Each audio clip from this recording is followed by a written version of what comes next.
Você sabia que muitas questões da genética são quantitativas? Isso mesmo, usa a matemática para resolvê-las? Eu sou o professor Marquinho de Biologia e hoje eu vou te ensinar a probabilidade em genética em 4 passos.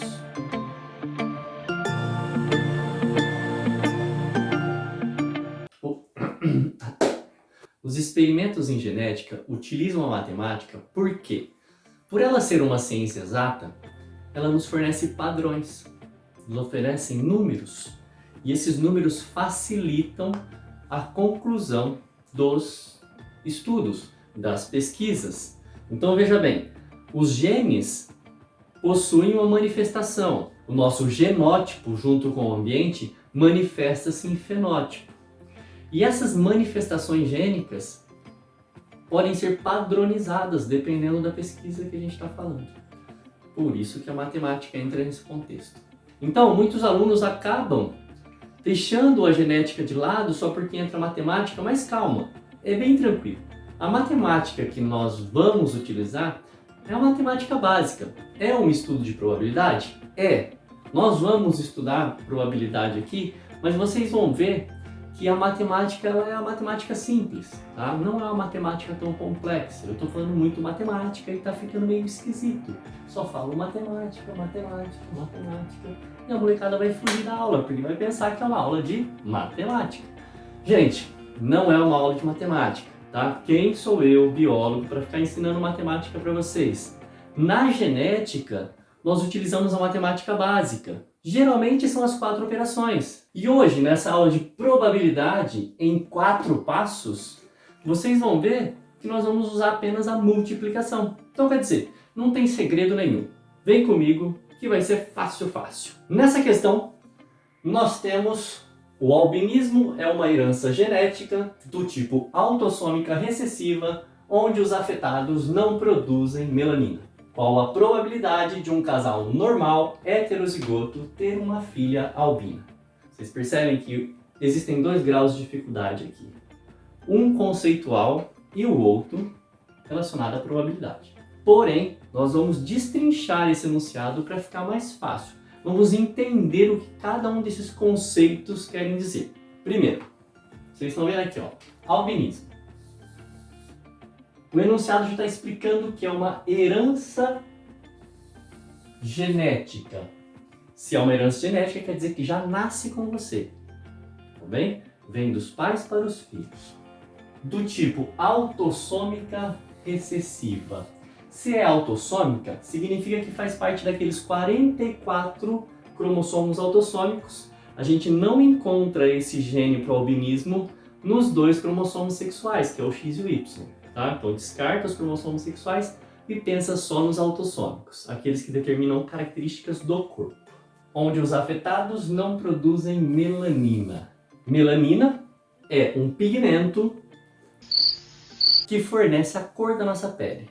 Pessoas com pele normal, seja ela pele branca, pele mulata, pele negra, são pessoas que possuem melanina, umas mais, outras menos. Porém, os albinos não produzem a melanina, então a pele deles é uma pele bem clarinha, bem mais do que branca, né? Sem pigmentação. Não tem pigmentação nos pelos, cabelos, cílios, não tem pigmentação na íris do olho. Quer dizer, essas pessoas precisam se preocupar mais ainda com a radiação solar. Nós, de pigmentação normal, nos preocupamos principalmente naquele período das 10 da manhã às 4 da tarde, que é onde o sol é muito forte. Os albinos, eles precisam se preocupar além disso.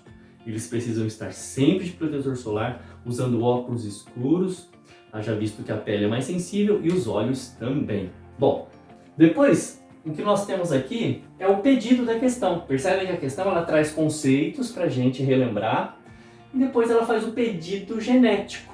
Qual a probabilidade de um casal normal heterozigoto ter uma filha albina? Eles estão dando pra gente a formatação genética do casal normal e está pedindo a filha albina. Percebe aqui que eles estão falando filha albina, onde assim nós precisamos considerar a probabilidade de nascer menina. Nós sabemos que para nascer menino ou para nascer menina, a probabilidade sempre é de 50%. Então a gente já deixa aqui, ó, reservadinho a probabilidade de meio para ser menina. Já está guardadinho ali. Vamos lá. Então, quais são os 4 passos que nós vamos usar para fazer esse tipo de questão? Fenótipo ajuda a descobrir genótipo. Fenótipo é a característica visível. Genótipo são as letrinhas. Então nós temos que os pais são normais. Vamos encontrar primeiro Calau. Calau errou. Errou! Como começar esse exercício? O casal é heterozigoto. Então eu coloco aqui, ó, casal.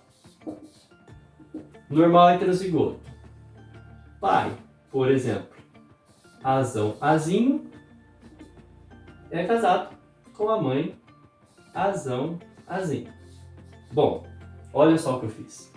Eu coloquei a letra A como representando a herança genética albinismo. Já que ela é uma herança recessiva, significa que somente as pessoas que têm o azinho vão apresentar o albinismo. Já que ela é uma herança recessiva, somente as pessoas que tiverem o azinho junto com o azinho, ou seja, tiverem 2 genes recessivos, vão manifestar essa herança. Então é muito comum nós dizermos para os alunos que toda herança recessiva só se manifesta em homozigose. Anota aí, vale um like anotar isso daí, hein, gente. Não se esqueça, anota aí. Toda herança recessiva só se manifesta em homozigose. Então se for azinho, vai ser albino. Se tiver algum azão, já é normal. Como é heterozigoto, os pais já estão sendo representados aqui. Pronto, já completei meu primeiro passo.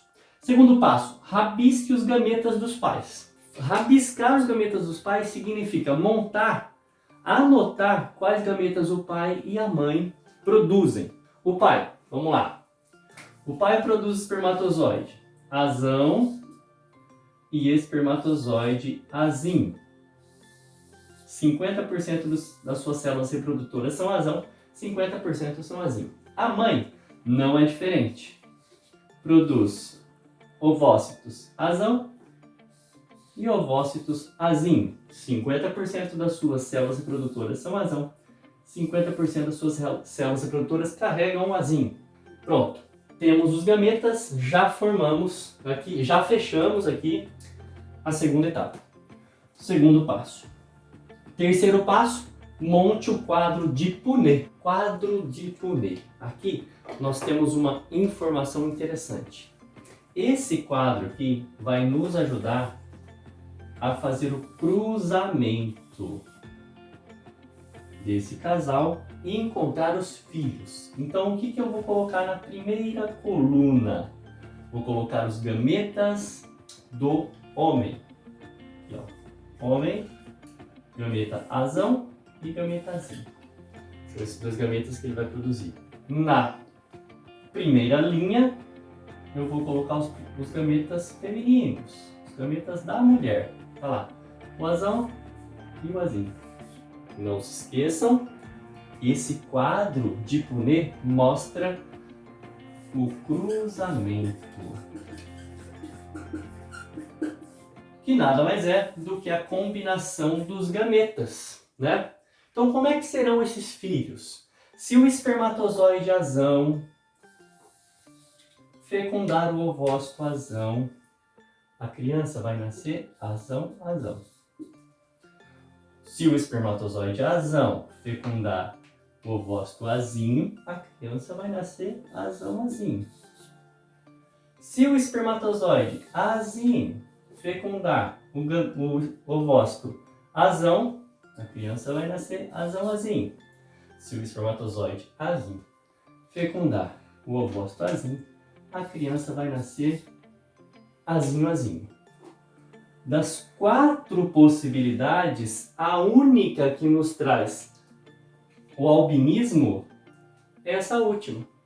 Então vocês percebem que aqui, ó, nós temos 1/4 de chance de nascer uma garota albina. 1/4 de chance. Fechamos então. Terceiro passo, montamos o cruzamento a partir do quadro de Punnett. Quadro muito importante para a primeira lei e para a segunda lei. E agora nós vamos para o quarto passo, quarto e último passo, que é o cálculo. Vamos fazer o cálculo. Eu já tenho aqui 1/4 para nascer albino. Observando ali em cima no pedido, ele está querendo uma filha albina. A probabilidade de nascer uma menina e albina. Veja bem, nós temos aqui eventos que são sucessivos. Precisa ser menina e precisa ser albina. Não tem como eu excluir nenhum nem outro. Então eu uso a regra do E.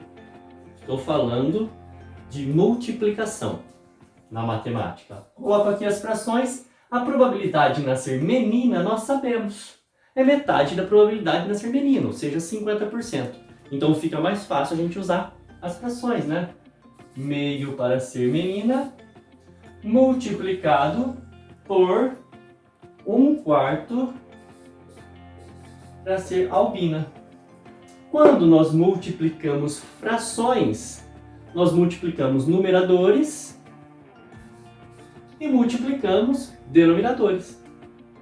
Então, meus queridinhos, temos aqui que esse casal heterozigoto tem 1/8 de chance de ter uma menina albina. Esse é o resultado.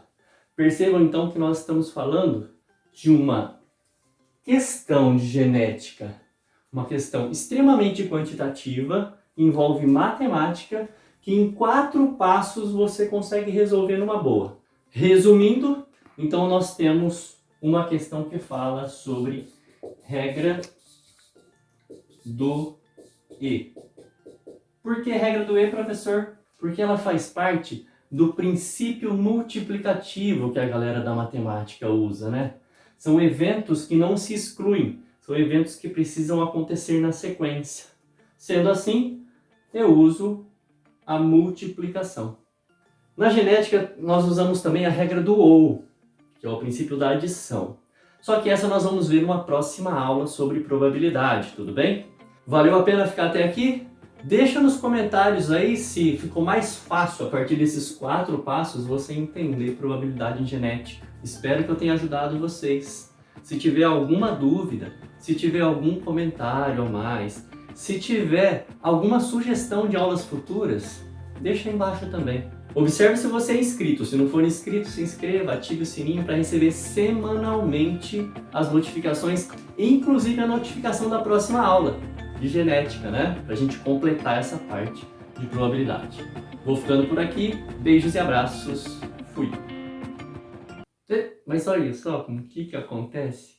Olha o que acontece quando o professor vai gravar num feriado. Ele pensa que tá na praia. Olha aqui. Short de praia, vamos pra praia, vamos à praia. Maravilha.